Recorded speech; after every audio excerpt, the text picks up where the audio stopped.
Thanks for all for hanging out and listening to this. My name is Jason Deshawn, aka Detroit.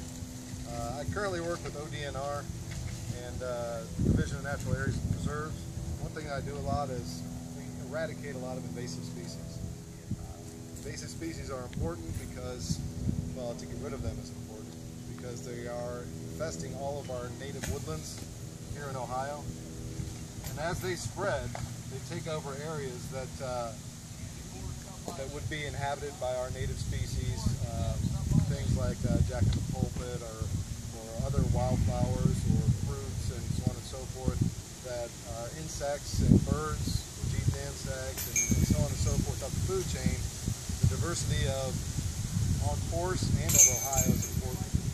And so this is why we do this all the time for the Division of Natural Areas and Preserves. So I'd like to introduce all this to you and then give you a briefing on it so that you might be able to be more aware. And if you feel like taking it upon yourself to clearing some off of your own property, it would be extremely helpful.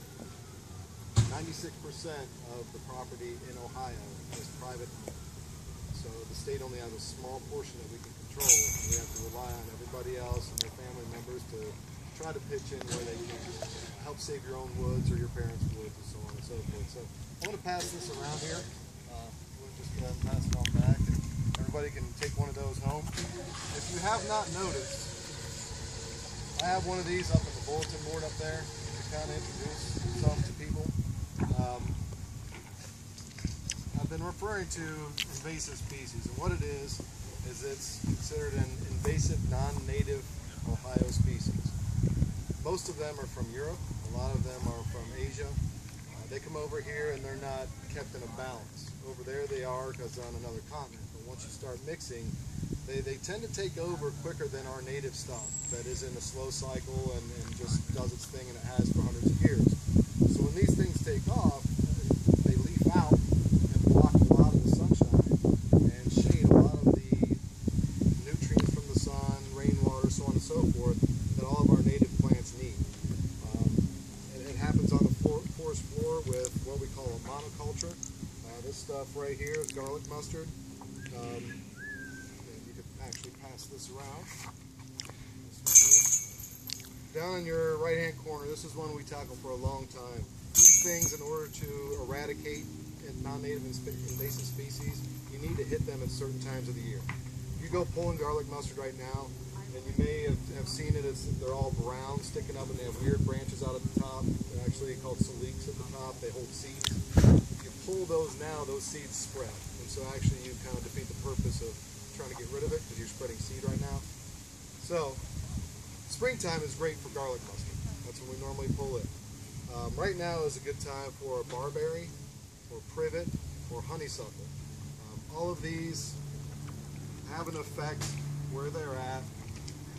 When, say, you get a bush honeysuckle about this big around, all right, about this tall, we cut those down regularly, as I mentioned. When we cut these down and treat the stump with some herbicide, so it doesn't come back, when you pull that aside, the ground looks like this. It's bare. There's nothing. And the problem is, like on hole 12, you'll see privet after privet after honeysuckle after honeysuckle after privet after, that's a whole huge swath of forest floor that we're losing. And so this is the problem that we have. It can also do more harm other than crowding things out. We do not take care of grapevine.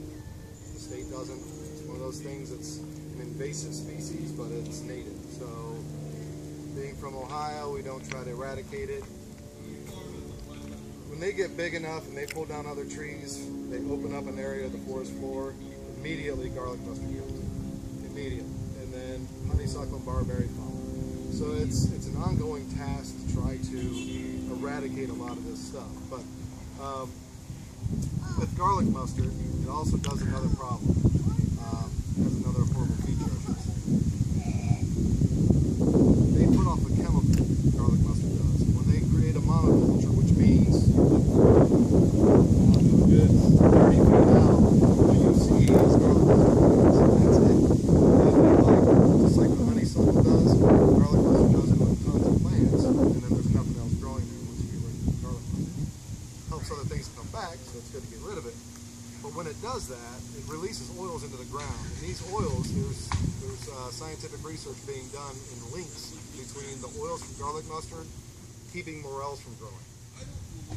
And that's one thing everybody in this area should be happy about is morels, and sad about garlic mustard, because there is a correlation there.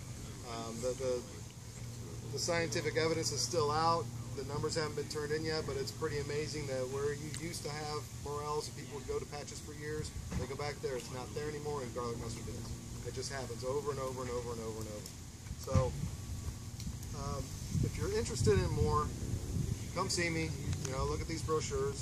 I could let you know what herbicides we can use to get rid of privet, honeysuckle, barberry, even multiflora rose, and you stump cut treat it, or we can spray some. We do have consent by Lancaster Parks and Recreation to some degree, and I'd like to bring it to you, the LDGA members, to try to ignite some interest to take it on here and get everybody on board and make it something that we can get back wildflowers, orchids, and really cool stuff, in our woods here, and it'd be a hell of a lot better of a preserve to preserve native stuff than preserving non-native. So, in conclusion, do your research if you can. If not, I'll give you a crash course. I'll come up with a date where we can actually go out and we can cut some and take care of some of the stuff, and I'll introduce you to some things. If you're interested, just see me and I'll sign you up. We'll figure out a time. Other than that, it's an ongoing war. There's no quick cure in sight, but it's going downhill fast. It's one of those things, if we don't try to fight what seems like a losing battle, we're going to lose dramatically. We may not even see too many butterflies anymore. It's getting to that point. And there's been hundreds of species, that we've had, and it's just radically dying off. So, I'd like to thank you for your time. Come back out sometime, and we'll talk some more.